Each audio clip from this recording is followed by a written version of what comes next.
সীমান্তে কোনো আতঙ্ক যেন বিরাজ না করে এই ব্যাপারে আপনারা একটু সহযোগিতা করবেন। এখানে কোনো আতঙ্ক নেই।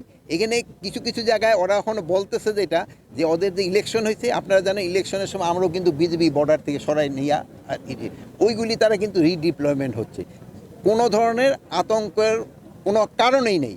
আমরা সবসময় প্রস্তুত আছি যে কোনো পরিস্থিতি মোকাবেলা করার জন্য। যেহেতু মাদক আপনাদের সবাই সহযোগিতা নেওয়া এটাকে একেবারে সমূলে বিনষ্ট করতে হবে, তা না হলে আমাদের আমাদের আমাদের ভবিষ্যৎ কিন্তু একেবারেই নষ্ট হয়ে যাবে।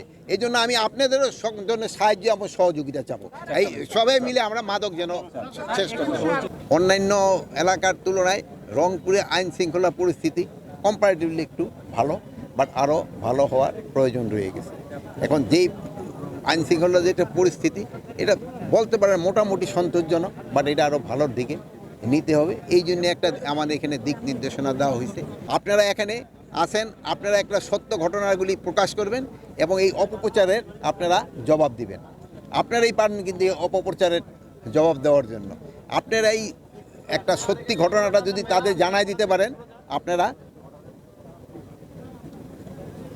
এরা প্রপার জবাব পেয়ে যাবে।